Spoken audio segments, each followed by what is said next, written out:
Good morning, ladies and gentlemen. The Redevelopment Agency meeting of April 20th, 2011 is called to order. These proceedings are being presented live on KCLV Cable Channel 2 and are closed captioned for our hearing impaired viewers. The Redevelopment Agency meeting, as well as all other KCLV programming, can be viewed on the city's website at www.kclv.tv.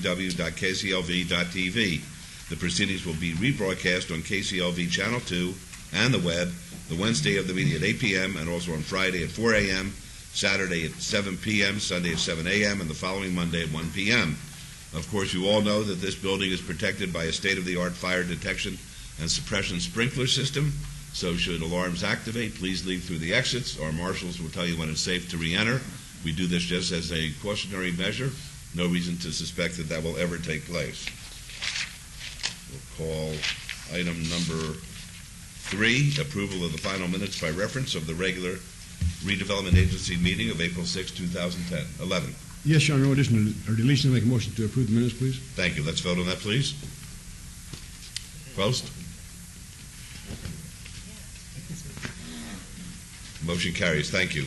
Item number 4 is RA 5, 2011, discussion and possible action regarding a resolution finding the proposed disposition and development agreement between the City of Las Vegas Redevelopment Agency and Las Vegas ICE, LLC, regarding property generally located at the southeast corner of Clark Avenue and Las Vegas Boulevard to be in compliance with and in furtherance of the goals and objectives of the redevelopment plan and approving the disposition and development agreement. This is in Ward 3, and this item is related to City Council item number 43. Mr. Arndt, before you begin, I'm going to abstain from this. My son, Ross, owns property which is across the street from Mr. Biagiotti's location, and Ross could tend to realize a profit as a result of this new building being built there, and I think in an abundance of caution it would be appropriate to abstain.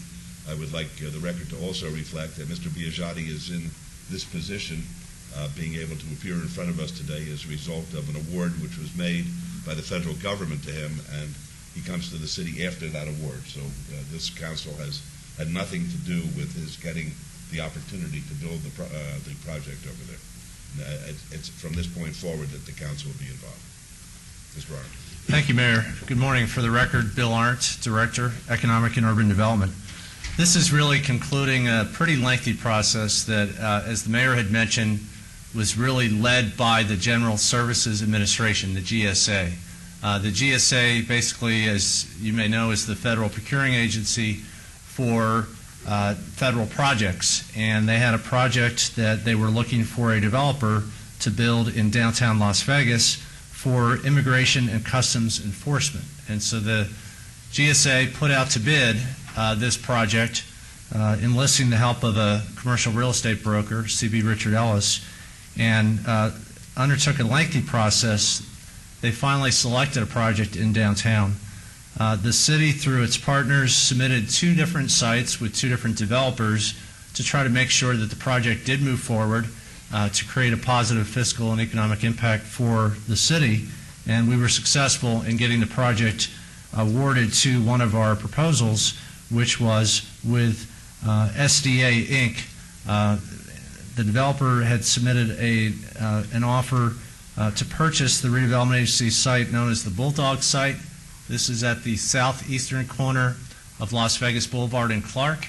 It's currently being used for surface parking and metered parking, so anyone listening today, just by reference, it's basically the metered lot directly across the street from the federal courthouse. We've owned the lot for some time and been looking to pursue development opportunities. How many opportunities have we had on this property? We haven't had a lot recently. We've had probably 5 or 6 developers come in wanting to develop on this piece of property, and they could never make it pencil. Yeah, that's correct. Over the years, we've had probably about a half dozen serious proposals. Mm-hmm. We even went to contract with one about 6 years ago, and it was for an office project, and he couldn't make it work. So we're very thankful that Steve Biagiotti and SDA Inc. can make this work for the GSA project. Absolutely. It's going to be a good project. It's 58,000 square feet of leasable space to the GSA for their tenant. The Redevelopment Agency approved an E&A back in January of 2010. and granted a one-year extension last December in order to give the proposal a chance to work its way through the GSA process. As the mayor had mentioned, the GSA did notify SDA Inc. of their award on March 11th, and the site itself includes 5 parcels. We're selling the site at the higher of 2 appraised value.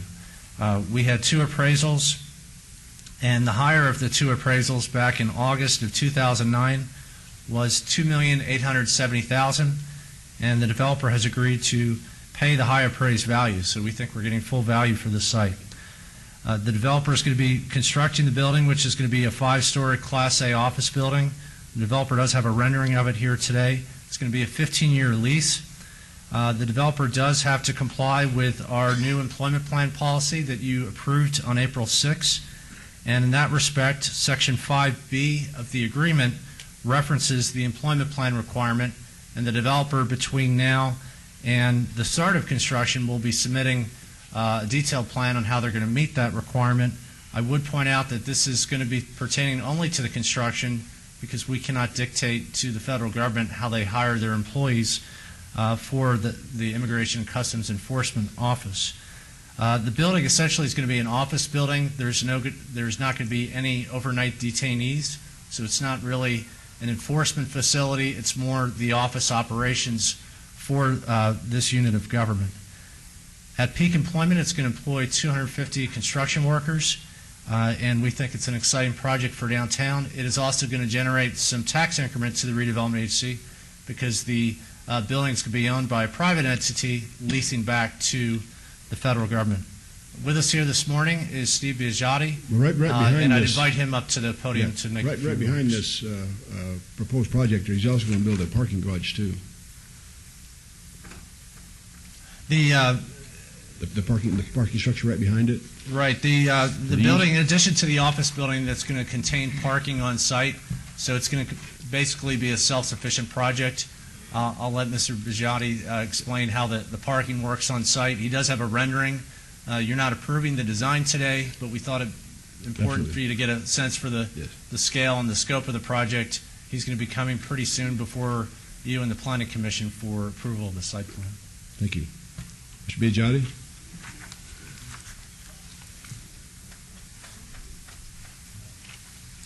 I'm Steve Biagiotti, President of SDA Inc. Thank you, Councilman, Mayor. Congratulations. You had a question on the parking garage? Yes. This adjacent and abutting this building will be a 158-space parking Can you garage. turn that around, Bill, please? Thank you.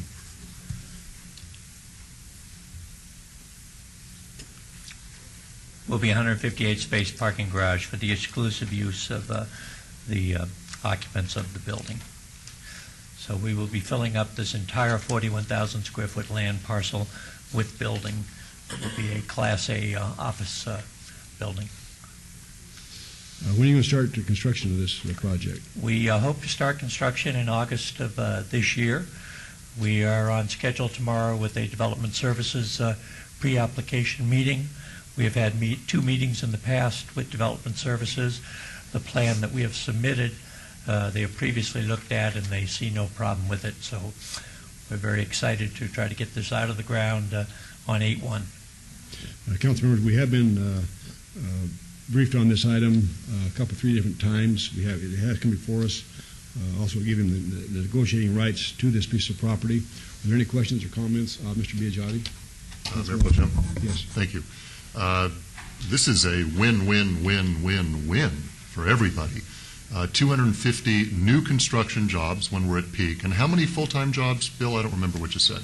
The 150 full-time jobs, which is important because we're getting office workers downtown. There's going to be... Well, you're stealing my steam. I just asked you a question, how many? I didn't need you to tell me what they're going to do. That's what I'm going to do. 150 people downtown. Right. 150 people. We're going to sell the building, and the money that we receive from the land, the money we receive from the land goes into the RDA general fund? It goes into our redevelopment agency special revenue fund, and Okay. remember, redevelopment money can only be reinvested back into the area. So this Okay. is really going to keep all of our efforts going across the whole area, not just downtown, but our neighborhoods as well. It's right across the street from our federal courthouse, so it seems to fit in our, if I can call it, our justice system core area. And it almost looks a little like the federal building. Steve, did you do that on purpose to kind Yes, of sir. mirror the federal building? Yeah, Yes. phenomenal. This is all good stuff. Yes, it is. Councilman. Yes, Mayor Pro Tem, thank you so very much. And Mr. Biagiotti, congratulations to you on the bid and also having the ability to, as my colleague Councilman Wilson has stated, being able to keep the federal courthouses, if you will, and the federal administrations in the downtown is going to be key, specifically Monday through Friday, with that number of people coming into the downtown, not to exclude the number of people that will be coming in through the Zappos project that we have coming on, will basically only continue to incentivize and energize what we have going on in the downtown, and hopefully those new customers, if you will, or new residents to the downtown Monday through Friday will also experience the nightlife that will be taking place as we continue to move the exciting corridor of East Fremont online as we continue to bring that online as well. So I just want to say congratulations to you. I'm happy that we were able to, by way of the redevelopment agency, have a piece of parcel that has been on our books for quite some time, and as you all stated earlier, a number of people have tried and attempted to build something there, and having this site, I think it's a great fit, and congratulations also to Mayor Pro Tem for making sure that we have something quality in his ward as well. So I'm looking forward to this coming online, and also the speedy development of the building is what I'm excited about as well. What do you anticipate, 18 months to build out? 12-month build-out from 8/1. My general contractor is complaining, but we told him we need to get them moved in and start paying rent. Okay, well, good deal. Congratulations, Mayor Pro Tem. Thank you. When I met with Mr. Biagiotti, my one concern was I told him many of these construction jobs that we have all these license plates from California and Utah. And so with this plan that we have to hire locals, I emphasized to Mr. Biagiotti a couple different times, I really want to see our local people employed at this location. We really need the jobs, and Mr. Biagiotti, it couldn't happen at a better time. So again, thank you for being here this morning and bringing this project before us. Any other questions or comments? Hearing none, I move to follow staff's recommendation and urge Mr. Biagiotti to make sure we get some of these locals hired as soon as possible. Thank you. You've heard the motion. Any question on the motion? Cast your vote, please. Mr. Arndt, thank you very much for all your work. Thank you. Thank you. Please post. Motion carries. All right, thank you. And before you go on to the next one, Mr. Biagiotti, I just wanted to, after the vote was taken, just comment very briefly. I don't know how many years ago that the city staff and myself went up to Reno and looked at your developments up there and asked whether or not you'd be interested in coming down here. You did our city center apartment complex, which is a beautiful addition to our downtown here, and I know that you get the job done. So this is a it's a big deal for us, and we'll make it very comfortable for you to do business in a very business-friendly city. Thank you. Okay, item number 5 is discussion and possible action regarding an operating agreement between the City of Las Vegas Redevelopment Agency and City Parkway 5, Inc., a Nevada nonprofit corporation for activities and services in which the Redevelopment Agency will contribute funds to City Parkway 5, Inc. for City Parkway 5, Inc. and Redevelopment Agency operations. This is in Wards 3 and 5. Mr. Arndt. Thank you. This item really is a cleanup item. It is not for a new project or a new appropriation of funds. It's really memorializing what we're doing with both the Redevelopment Agency and City Parkway 5, Inc. City Parkway 5, Inc. is a nonprofit corporation that was created to own and develop Symphony Park. And because it's really a corporation just established for that purpose, it needs funds to operate. And we're funding Symphony Park, as you know, through the Redevelopment Agency. So this is simply an operating agreement to allow the flow of funds from the Redevelopment Agency to City Parkway 5, Inc. All the accounting is done for both the Redevelopment Agency and City Parkway 5 Inc. so that the public can see the transparency and the flow of funds, but this is really just an agreement to enable that and to continue the funding of infrastructure as well as operations for Symphony Park. Staff recommends approval. All right, thank you. Are there any questions of Mr. Arndt? All right, may I have a motion, please? I move to follow staff's recommendation for approval of this item, please. Question? Is this 5? Go ahead, please. You have a question? Thank you. Good morning. Happy spring. I've got the bleary eyes to show it here. Is the dollar and this is on item 5, is the dollar contribution for City Parkway 5 Incorporated and the Development Agency operations a one-time contribution? Mr. Arndt? That's actually a good question. The agreement's a 5-year agreement, so it's really an annual appropriation that we can make. The $9.6 million really acts as like a ceiling. So over that 5 years, we can fund up to $9.6 million. It's a large number, obviously. We're not doing it in 1 year, so it's really over a 5-year period that we can go up to $9.6 million, but there'll be annual appropriations each of the 5 years during the agreement. Okay. Well, we try to have good questions all the time, but probably don't make it. Thank you. Okay. Thank you. All right, may I have a motion, please? Or has there been one? There's been All one, right, sir. there's been a motion. Okay, let's vote. Post. Motion carries. Thank you. Items number 6 and 7. 6 is discussion and possible action regarding a settlement agreement by Decatur Shopping Center Associates, a Nevada Limited Partnership, City of Las Vegas, a municipal corporation of the state of Nevada, City of Las Vegas Redevelopment Agency, a public body, and Alpha Omega Strategies, LLC, a Nevada Limited Liability Company, pertaining to the real property located at 1501 North Decatur Boulevard. Number 7 is discussion and possible action regarding a First Amendment to Fourth Amended and restated disposition and development agreement by and between City of Las Vegas, a municipal corporation of the state of Nevada, the City of Las Vegas Redevelopment Agency, a public body, and Alpha Omega Strategies, LLC, pertaining to the disposition of the real property located at 1501 North Decatur Boulevard, and that involves a $324,000 earnest money deposit. These items are in Ward 5, and they're related to each other, as well as council items number 40 and 41. Mr. Arndt? Thank you. This item is for a project that's been under development for some time. It's on a site on Decatur Boulevard, south of Vegas Drive. It's really 2 projects in one. The developer is looking to build both a retail development, including a grocery store, as well as a senior housing development, which is much needed in the area. The original agreement that the city entered into was a disposition and development agreement back in July of 2007. We had amended the agreement a number of times. The most recent amendment was on July 1st of 2009.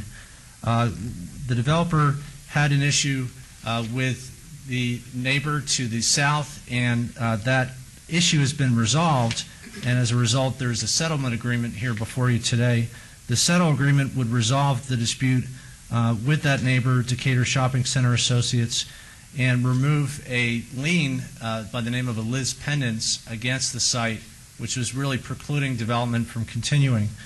The Redevelopment Agency is agreeing to release some of the developer's own money that was posted in the form of a performance deposit back to the developer to help with settling this claim in the amount of $300,000. The fourth amended and restated disposition and development agreement, the First Amendment to that, actually allows that to happen and also returns the remainder of that performance deposit. The total deposit was $324,000. The amendment also gives the developer some more time and consideration of getting this litigation resolved. It basically resets the start date for the residential piece on the project with a close of escrow requirement by April of 2012, and then requires a construction start of May of 2012.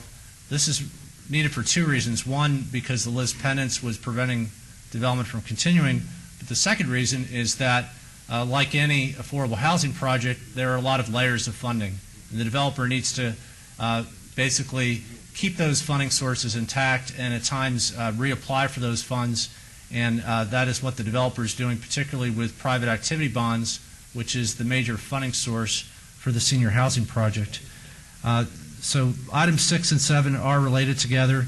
This does resolve most of the litigation. There is still, as we understand it, a claim with the owner and the proposed developer of the grocery store, but the city is not a party to that lawsuit or to that litigation, nor is the redevelopment agency, so we don't have any comment on that, but if you have questions of that, you can direct those questions to the developer. With me this morning is Michael McDonald of Alpha Mega Strategies, and I'd invite you to ask any questions of me or of the developer. Staff does recommend approval on both items. Okay, very good. Mr. McDonald, would you like to be heard before we ask whether there are any questions or comments? I'd just like to, Michael McDonald, 4908 Carmen Boulevard, I'd like to thank Mr. Arndt and all the staff. Mr. Bloom, who owns the property, I'd like to thank him and his attorney, Mr. Foley, and our attorney, Dennis Prince. And of course, the leadership, Mrs. Betsy Fretwell, and Councilman Barlow, and this entire council. I do apologize, we wanted to get this done before you left, but... It's only taken 12 years. Yeah, well, what's 12 years among friends? That's it. But, Your Honor, the litigation did hold it up. Mr. Bloom, the settlement came together with Mr. Bain, Mr. Bloom, coming to terms with the appropriate attorneys, and once we have a chance to sit down, they were able to pound out a settlement agreement to get us started again. Very good. Are there any questions of Mr. Arndt or Mr. McDonald? All right. May I have a motion, please? Councilman Barlow? Yes, Mayor, and Michael, thank you so very much for continuing to plug away at this site. The residents, of course, as you very well know, we've all been anxious and biting at the bit to get this development up and operational because the seniors have been waiting for what they consider their new home. They ask me all the time, when is this going to happen? Is it going to happen? And so I'm glad that you all were able to come to an agreement, and I'm hoping and praying that it goes through, that we can get this behind us so that we can move this project forward, because this site is a very blighted site. However, the project that you're bringing forward will basically enhance and beautify this corner at Vegas and Decatur, and so I'm looking forward to not only a beautiful site, but a site that residents will be able to call home pretty soon. So with that, Mayor and Council, I move forward to follow staff's recommendation for approval subject to all conditions of this item, and good luck to you, Mike. Very good. Let's vote on item number 6, please. Post. Motion carries. And for item number 7, I will move to follow staff's recommendation for approval subject to all Ms. conditions. Ingram, did you want to say something before we Yes, vote on this? we look forward to this project getting started and finished and so on. Very good. Thank you. All right, there's been a motion. Let's vote on that, please. Post. Motion carried. Good luck. Good luck, fellas. Thank you. Item number 8 is report and possible action regarding a living wage study completed by Applied Development Economics for the City of Las Vegas redevelopment area, applying towards 1, 3, and 5. Mr. Arndt? Thank you. This item is the completion of a study, and so there's no action required, but simply to receive a report. The report is being done as follow-up to the memorandum of understanding that was reached between the City of Las Vegas and the Culinary Workers Union on December 2nd of 2009. In that memorandum of understanding, the city agreed to provide funding of up to $25,000 and work with the Culinary Workers Union in commissioning a living wage study. The city, in working with the Culinary Workers Union, has done that, selected Applied Development Economics, and Applied Development Economics completed the study identifying the costs and the benefits of requiring employers that receive redevelopment incentives to require and pay a living wage for those projects. The study does not take a position in for or against. That was not the purpose of the study. As indicated in the memorandum of understanding, it was simply to complete the study. So the study identified a few things: market wages for employers within the City of Las Vegas, looking at wage disparities by different job classifications in industry, and then the possible costs and benefits. I'd like to introduce Doug Svensson from Applied Development Economics. He's going to give a brief presentation outlining the results of the study and then be available for any questions you might have. Very good. Mr. Svensson. Thank you, Mr. Aaron. Mayor Goodman, members of council, it's a pleasure to be here this morning. By way of brief introduction, Applied Development Economics is based in Northern California, but we've worked substantially in Nevada. For example, doing an economic strategic plan for Laughlin, working with staff in Clark County, and most recently we did the Lake Tahoe Basin Prosperity Plan with Western Nevada Development District as our client. We've worked elsewhere in the state. This particular study is focused, as Mr. Arendt said, on looking at the costs and benefits of a potential living wage ordinance in Las Vegas.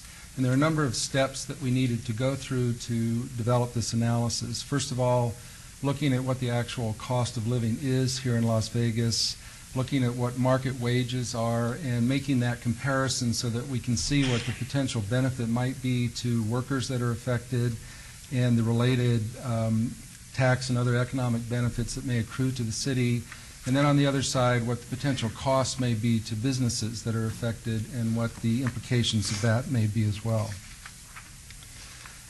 Now, the idea of a living wage is to define a more comprehensive measure of what it costs to live.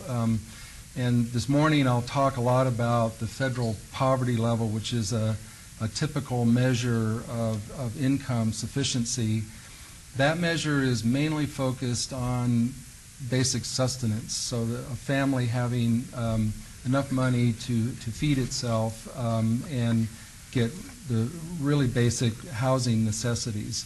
But the living wage is intended to provide a little broader income level to pay for basic necessities that most of us take for granted. For purposes of the study, we've defined the living wage as 30% above the poverty level. That's kind of a starting point. As you'll see as we go through the analysis, other programs have defined that level at higher levels, up to 185% of poverty. And in fact, some of the federal programs use a higher level to qualify participants for various social programs. To give you an idea, the federal poverty level ranges from almost $11,000 per year for a one-person household up to almost $30,000 for a family of 6. That compares to the median household income in Las Vegas, which in 2009 was $50,900, which, by the way, was down almost 4% from the year before. We estimate that about 4.3 households in the city have incomes within this 100 to 100%, 130% of the poverty level. So they're living at this living wage level currently. In terms of what it means from an hourly wage standpoint, it essentially equates to an average of $11.67 an hour. And that's kind of the threshold that we've used to run our analysis of what we think the benefits and costs of this would be. But I would point out that, again, the federal poverty level is geared to how many people you have in your household. So this hourly wage would range from about $6.90 an hour for a single person up to as much as $16 for a family of 5. So there's a range there, but typically when these programs are established, you set a level and everything works around that. So we've got our $11.67 as an average. Now, in terms of the cost of living, we did an analysis of what we think it takes to meet basic necessities within the definition of the living wage. And at the 130% of income, virtually all of that would need to be spent on basic necessities. And in fact, for some households, it was necessary to assume that they qualify for food stamps to supplement their cash income to meet that level. So our conclusion is the 130% is really the minimum that you would consider a living wage in this area. But it does work for most of the households that we looked at. For comparison, if you have a median income at about $50,000, typically about 2/3 of that income is used for the kinds of basic necessities that we're including in the living wage. So that gives you a sense of the level of flexibility there. We estimate that 10.6 jobs currently in the city are either at or below the living wage currently. Excuse me. Now, these are all jobs throughout the city. And again, many of these are entry level and really supporting a one-person household, so we have to keep in mind that the 10.6% is a little bit of a worst-case statement, but it gives you a sense of the average. The types of businesses where we find high proportions of lower than living wage jobs are retail and restaurant, food services, and also certain kinds of lower-end office occupations. Now, this slide gives you an idea of the range of how businesses pay workers. At the top there is the average 10.6 for all workers. And you can see this slide shows businesses that typically have lower than average number of living wage workers, meaning they're paying higher. So amusement and gambling at 6.7, accommodations at 7.3, they're paying better than the average overall. We get down to warehousing, it's about at this average of 10.6%. When we look at the next set of industries, we begin to see the kinds of businesses that are more affected by a living wage ordinance. Personal services, retail, certain kinds of office uses, and food services are approaching, above 20% of their workforce on average are at or below the living wage. Now, that's one part of the Mayor, equation. If I may, can you go back to that slide? Sure. So what you're saying is, if we look at food services, 23.3% of the population is at or below this living wage. Of the workforce, yes. Of the workforce. Thank you, Mayor. Mayor, Yes, if you may, just to piggyback on Councilman Ross's question, he mentioned population. Can we go back to that slide? Can we go back to the overhead? This slide. Hold on. Let me see. For the food service. So this is 23% of the population, yes. 23% of the food services. Workers. So these are workers. Yes, these are workers. Because I believe that's different than what Councilman Ross is asking. Yeah, if I may, Mayor? Yes. I think there's a distinction, too, Councilman Right. Barlow, between population and And workforce, because yes. those numbers are different. So Yes. what is this reflective of, population or workforce Thank numbers? you. This is workforce. Okay. You recall an earlier slide I mentioned that we estimate about 4% of all the households in the city have incomes at this level. So if you look at it in terms of population and household income, there are fewer households at this level, probably because there are multiple wage earners in a household. So here we're looking at individual jobs. So just a single worker working below poverty, but if two workers in a household, then the household income may exceed that. So that's how we're looking at that. Well, and if I may, Your Honor, again, numbers in regards to population, we are at we're at 600,000. What's the number in the workforce? 'Cause last time I checked, we were looking at about 260,000 in the workforce. Do you have that number? I don't have that handy. I believe we had that in the report, Okay. but I think And I it's in think that that's range. what I'm going off of, Yes. looking in depth at our unemployment rate. That was the number that I came up with, is about 260,000 of those 600,000 actually in the workforce. So Yes. that's just probably part of that equation. Mayor Goodman, real quickly. Yes, Councilman. Is this a study of just residents within the city of Las Vegas? When you're talking about the city, are you talking about the city of Las Vegas, or are you talking about the Las Vegas Valley or Southern Nevada?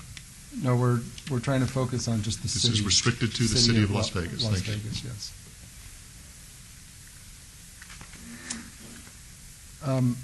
So the next step in the analysis is one question of how many workers are affected, but then the actual level of dollars that we're talking about.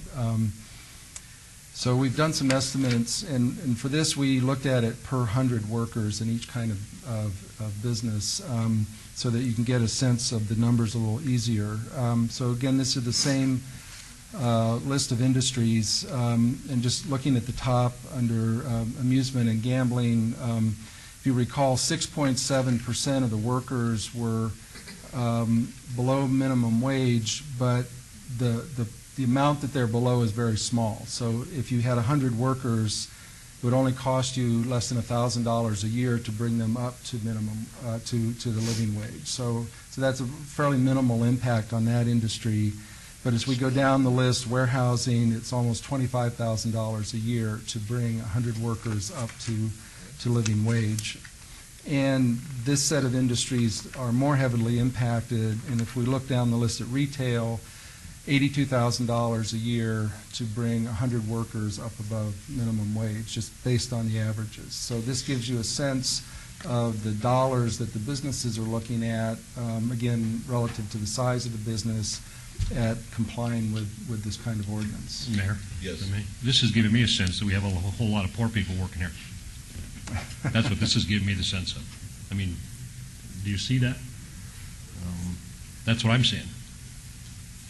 They're fairly large numbers. Councilman Anthony. Yeah, under the food service, that's obviously at the bottom. Are you taking Yes. into consideration the tips that they make, or is this just Yes. their wage? In this case, we did factor in estimates of tips, so we didn't just stick to wage income. Mayor, Councilman Barlow. I'm sorry, your name again? I'm Doug. Doug. Doug, the 82,000 going to the retail, is that number so high because of the lower low amount of salary? Yes. So what is currently the minimum wage? Is it $7.25? Yes, I think so. Now, this is different than the minimum wage. This is in relation to the $11.67 that would meet the living wage threshold. So we're looking. I'm just trying to get a sense of, because by state law you can't go below the Yes. minimum wage, correct? That's correct. So I'm just trying to get a sense of Right. the threshold between the minimum wage and the livable wage in Right. order to, suggest the 82,000 to bring a family up to the livable Right. wage amount. Again, per worker, these are per 100 workers, so Right. it's basically $800 per worker. Per worker. So if you factor that out on an hourly basis, it's not a large amount per hour, but these figures help us understand what it is from the business side, basically. Now, the last part of the analysis, we've seen those dollar figures. They seem high in some cases. Are they significant to the businesses that are affected? We've used a measure of significance here that is used in other contexts of these kinds of economic impact studies.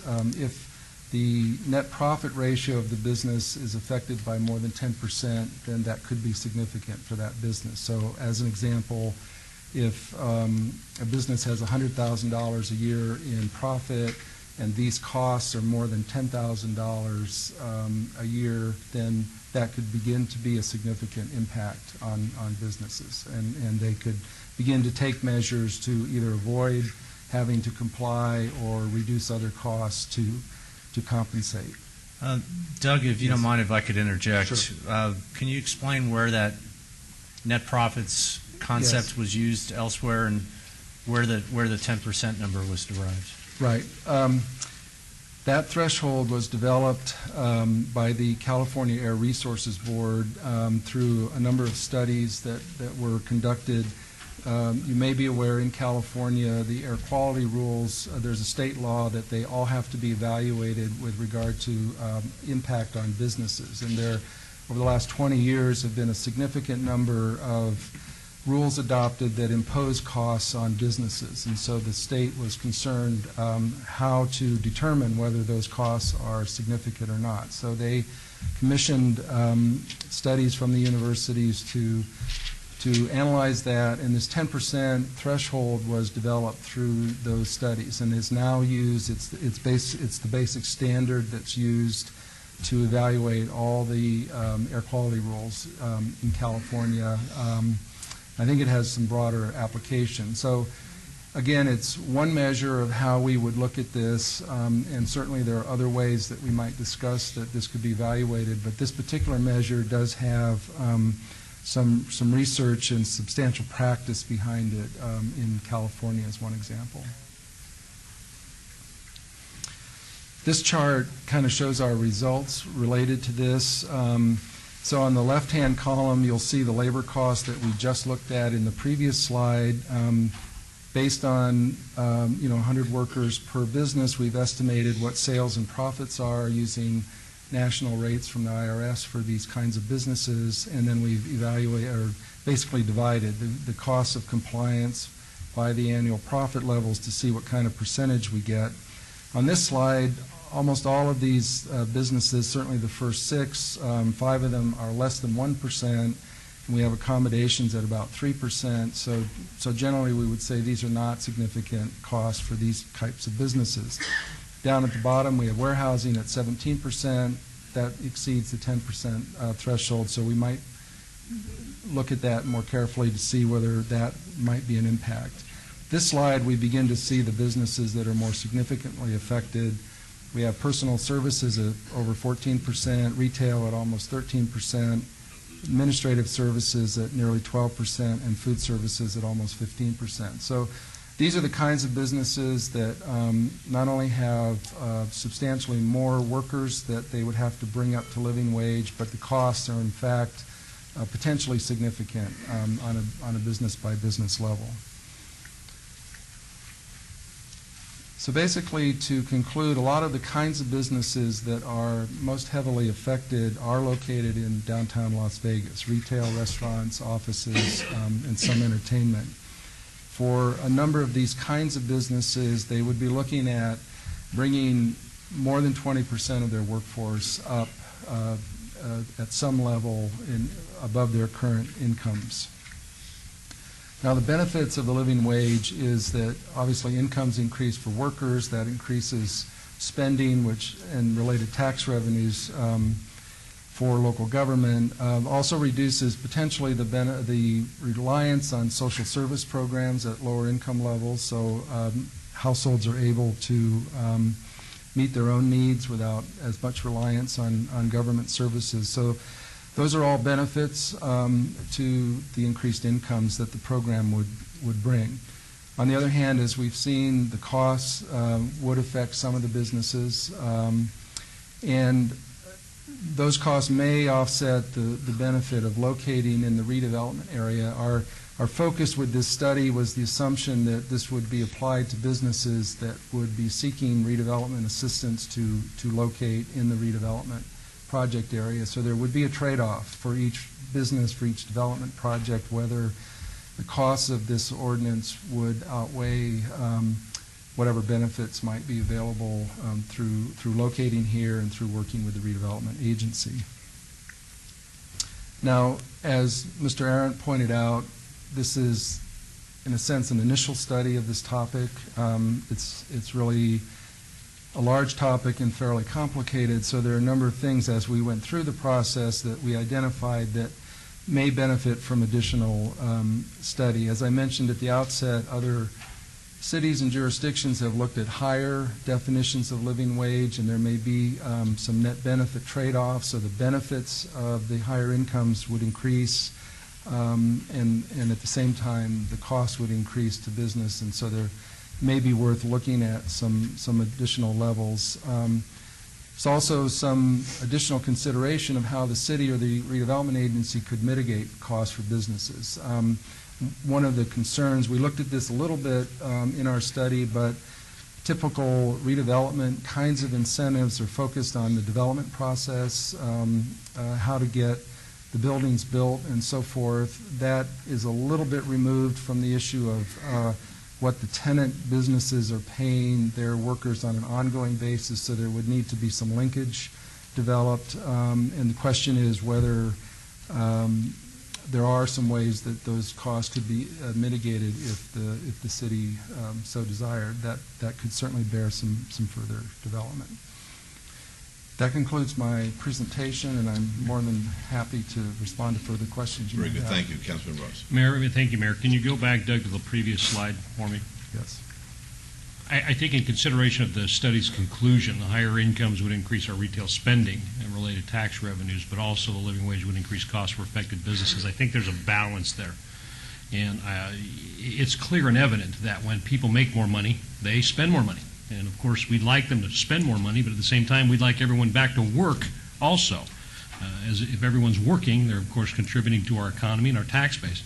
But we have to be mindful as we go down this road of the effect it's going to have on those businesses, because if businesses aren't hiring, and we're not giving them incentives to hire and to stay in business or be in business in the first place, we're failing. So, there's that delicate balance right there, Bill, and I don't know exactly how to get there, and I think the study is, this is, I could see this coming, your conclusion, as you went through this.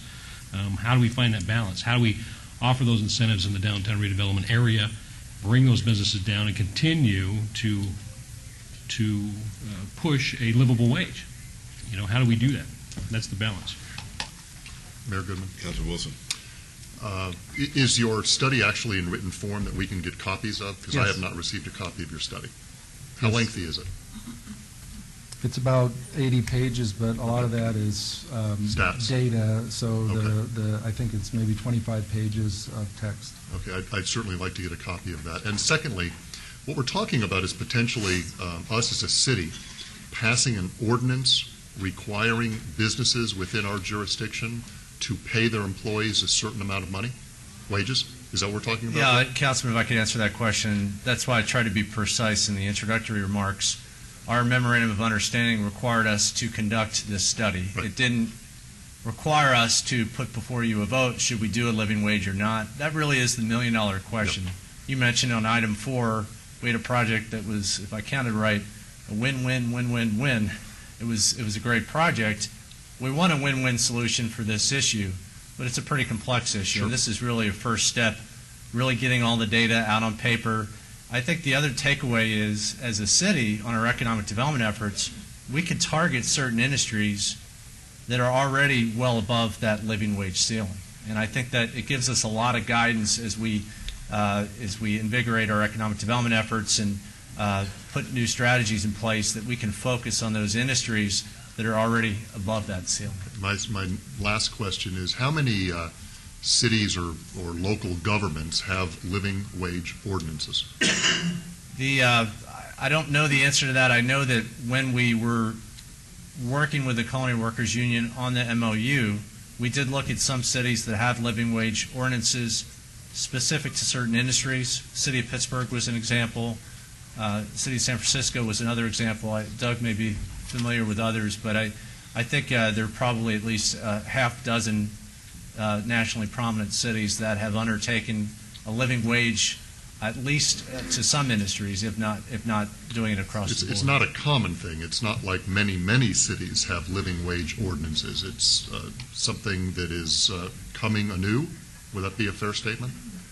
In reviewing some of the studies, it appears over the last 12 years or so that this has gained some momentum. I did see a figure that as many as 120 jurisdictions have some form, but many of those are smaller cities. I think, as Mr. Arndt says, maybe 6 of the larger cities in the country. All right, Councilor Ross. Mayor, thank you. Bill, you just hit it on the head. We can target those industries that are paying above that wage, that level. And I think that's significant for us to take into consideration. Are we doing that today? Are we actually targeting those industries that we see actually pay that higher than living wage? And I think we need, as a council, need to be cognizant of that. I think that's the answer.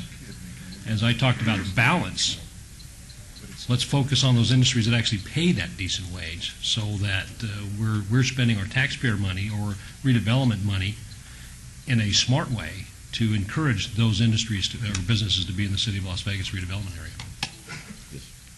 Mayor Pro Tem. I appreciate the report. But being a small business person, the city tries and tries to help. And then we have this legislature up here that for the last 3 sessions, they've targeted businesses and have raised our taxes significantly. And again, I offer a service.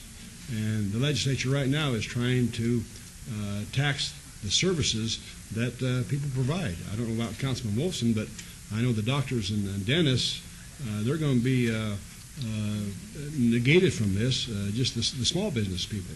So, it's up here and over here, and it's really hard to find that balance. And if I was a businessman right now, I would be hesitant to come into the city of Las Vegas or even the state of Nevada to open up a business, because what the legislature is trying to say is they're going to do to the businesses. And yes, there is a lot of unemployment. We want to have the businesses. I support that. But again, though, we exclude people from having to pay license fees for this, license fees for that, and when they come into business, then the legislature is going to just hit them right in the wallet, and it's really, really hard. All right. Any other comments by the council? All right. This is not a public speaking item, but I'll let you go. We'll put a 2-minute timer on if you have any remarks you want to make. Yeah, no, this is weird. I have one question of staff, Bill. How much was? Please identify yourself for the record. Excuse me, Stan Washington. Bill, how much did the study cost? It was 19,000 and change. I can pull up the exact amount. That's fine. Thank you. Thank you, sir. State your name, please. Good morning, Mayor, City Council members. My name is Mukul Kumar.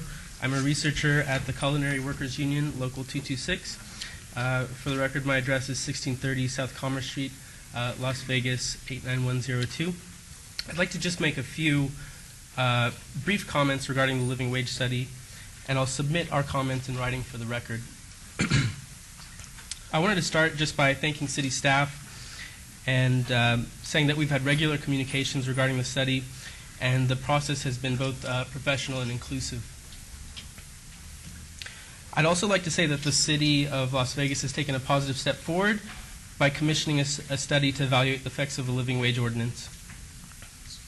As we were just discussing, there are actually several large cities in the country that have living wage ordinances and laws, including Los Angeles, New York, Boston, San Francisco, Chicago, as well as scores of smaller cities.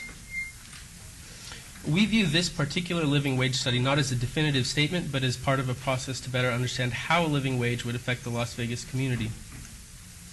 And with that said, our organization would just like to highlight a few areas of future research that the city might take up, a few areas of concern with the study's methodology and findings, just for the record. So first, the study, as we heard, defines a living wage as 130% of the federal poverty line. And this seems to be a particularly low standard to use.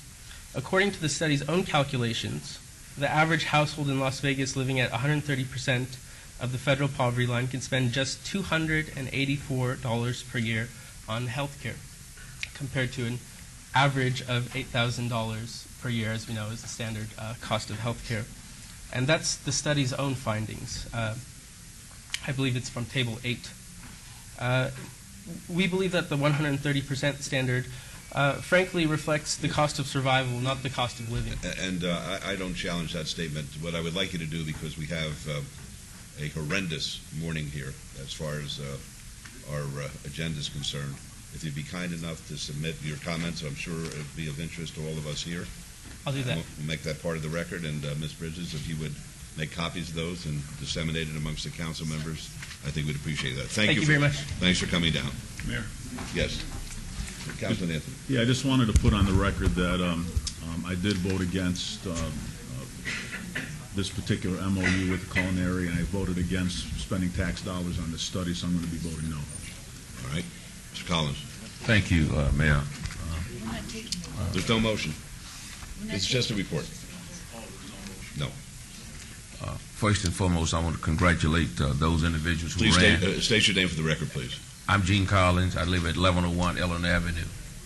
And I want to thank those individuals who ran and who has won for re-election. I'm going to echo something that Councilman Ross and Mayor Pro Tem said. I think we're heading down a very slippery slope here when we're trying to adopt a living wage type of business for business to come into our area. The Mayor, you created we have a redevelopment agency. We have created a mechanism for businesses to come in. So I think that Councilman Ross and Mayor Pro Tem Reese, I think you're just about right. I wasn't going to speak on this issue, but I'm sitting back there and I'm listening, and we're going down a slope that we know little or nothing about. And so I'd be very careful for us to proceed down this road. Okay, thank you. Thank you. I'm going to have any other further comment we're going to reserve to citizens' participation, which is the next item, and you'll certainly have the opportunity to discuss it at that time.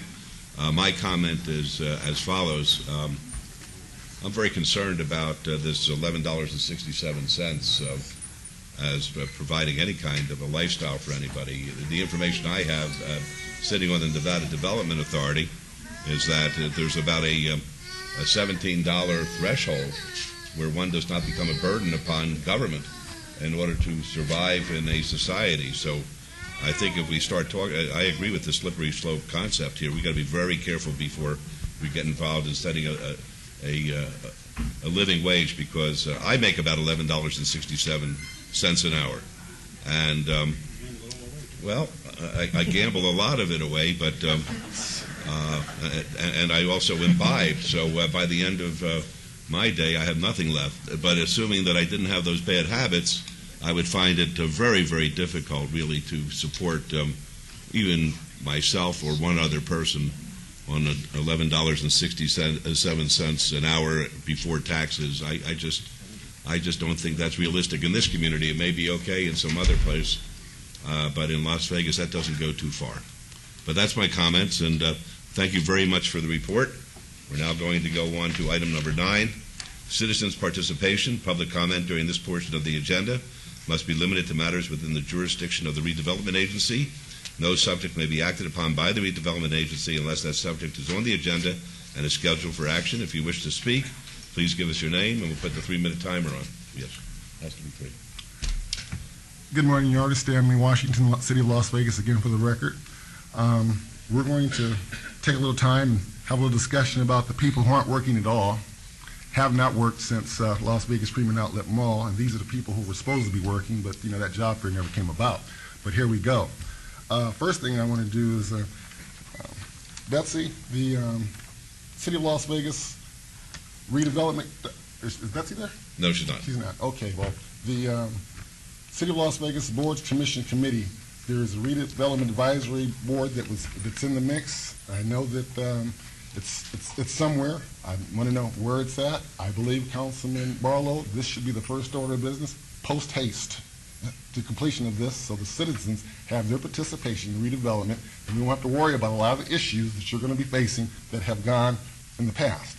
So I was looking for Betsy to go ahead and give me that report to get back on that one, because this is what we need to be doing. That's for number 1. Number 2, I'm here to go ahead and then be able to talk about the what's going to be called the Veterans First Initiative. As we know, those are the people who put their lives on the line. As we know, this hasn't been the greatest state of the greatest city in support of them. So as we come back to go ahead and put the people who should be first, this is the Veterans First Initiative, and with that comes the job situation. We can't get away from that.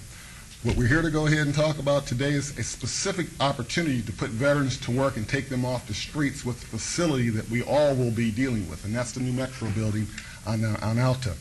We have a veterans cleaning outfit, which this is the gentleman right here who will be saying his piece here. His name is Tony Kincaid.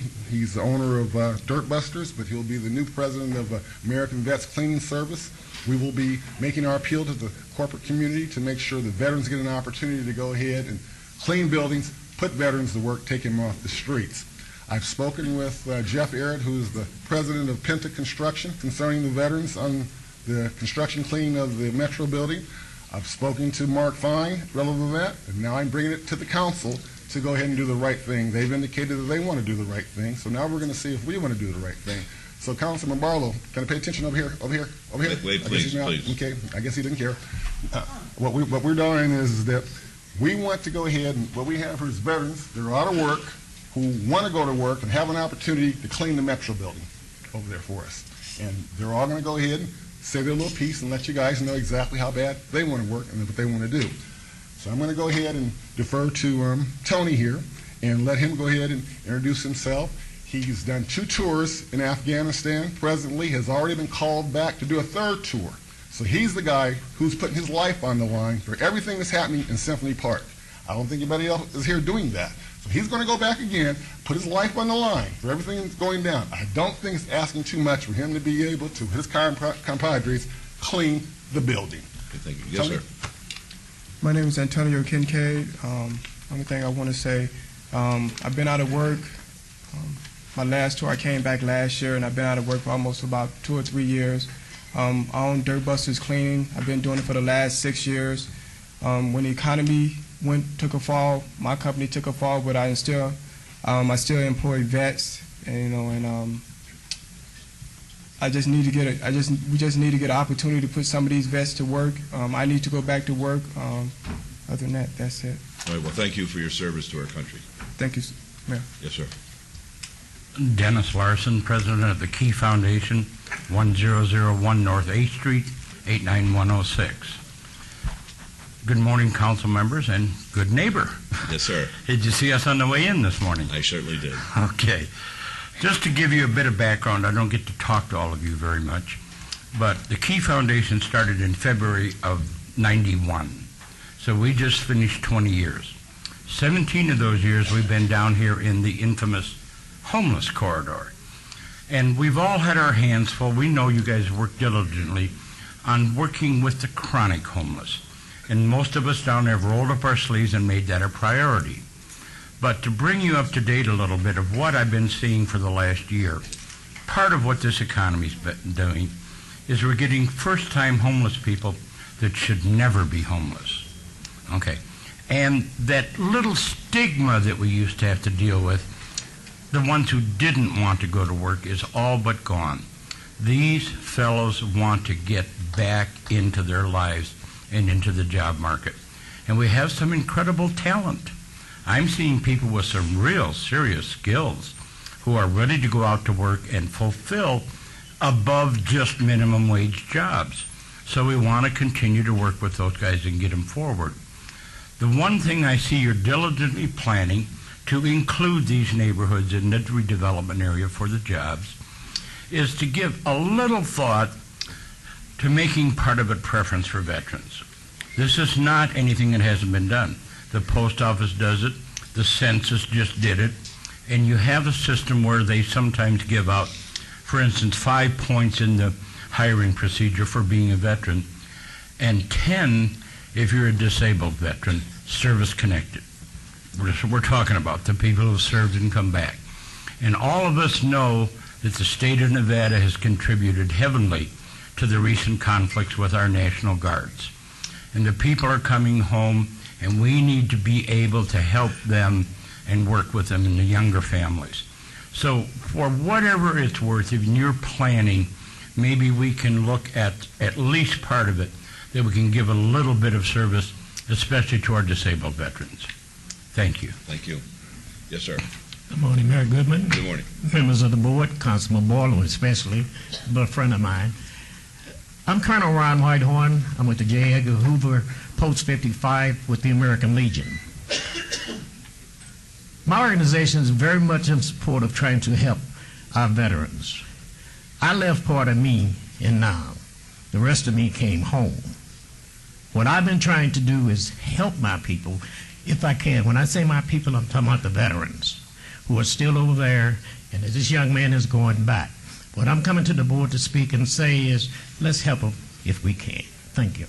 Thank you, and thank you for your service. Yes, sir. Hello, Paul Davis.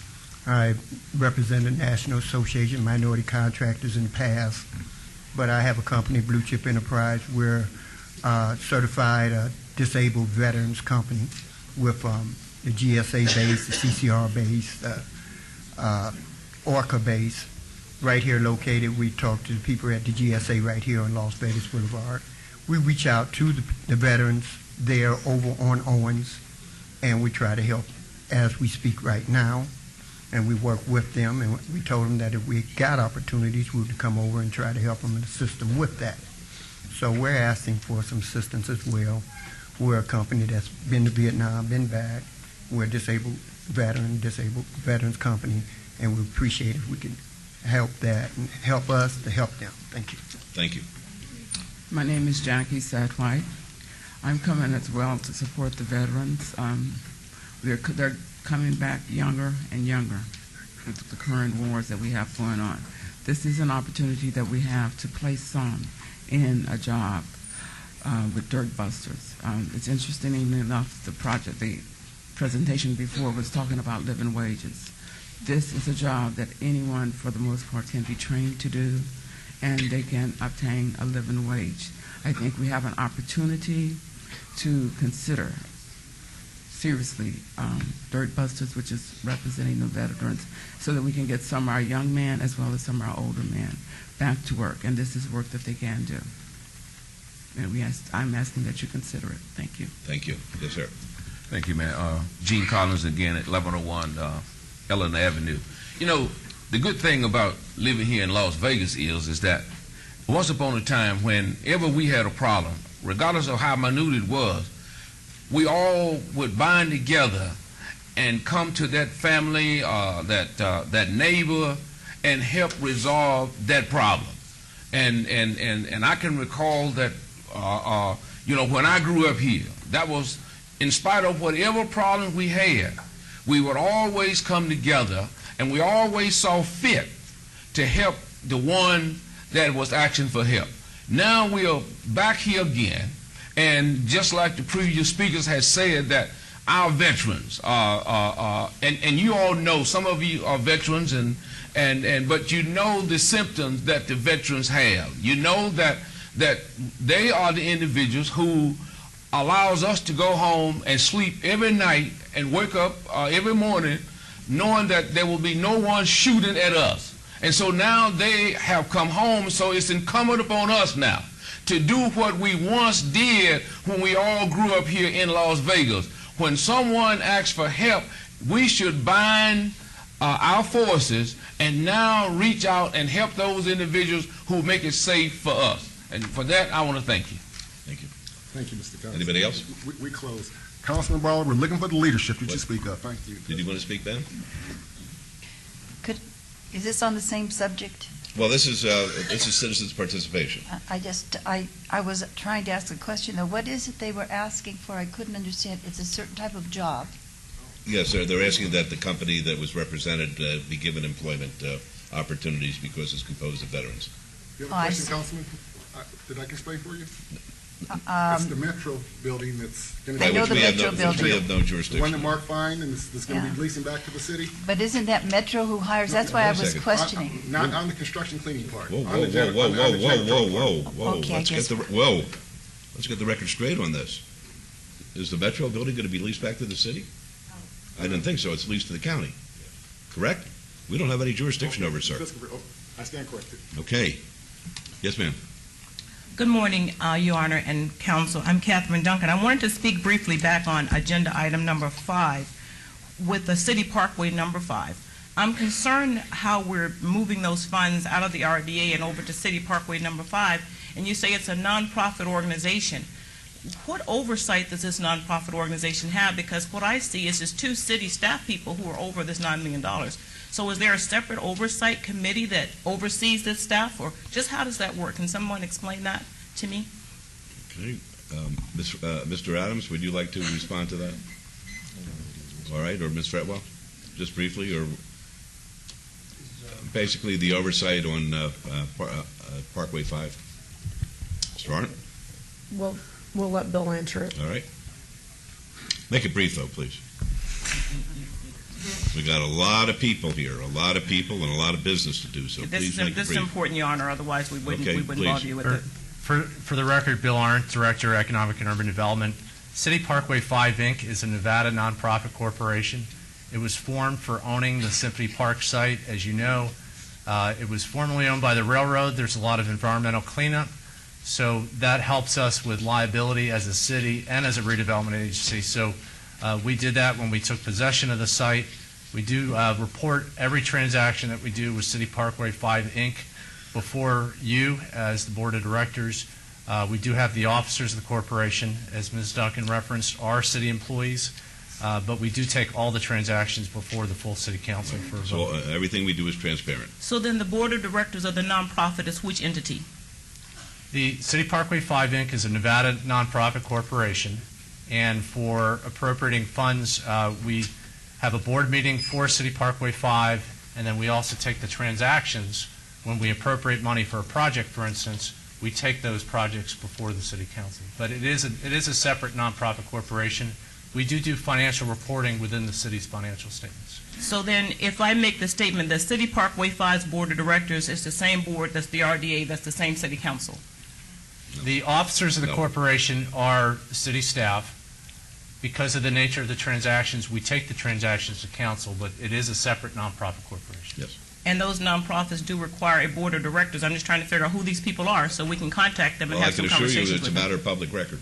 The officers are Betsy Farwell and Scott Adams as President, Secretary, and Treasurer, and that's filed with the Secretary of State office. And the Board of Directors are? Those are the officers of the corporation as filed with the Secretary of State. So there is no citizen participation between the Board of Directors of City No, Parkway there is 5 not. and the No. RDA and the City No, Council. there So I think Mr. that's Mayor? where the problem is. Mr. Mayor, let me correct that. Oh, pardon me.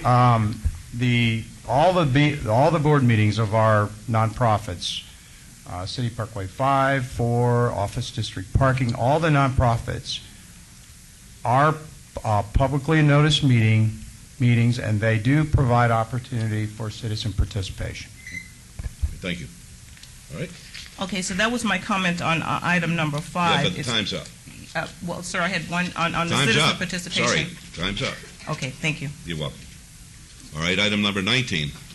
Any members of the Redevelopment Agency want to be heard at this time? All right, hearing none, we're going to reconvene at 9:25. That gives you about 10 to 15 minutes. We have a whole set of transpositions that we have to go through here, so we'll start our ceremonial and the swearing in of the elected officials at 9:25.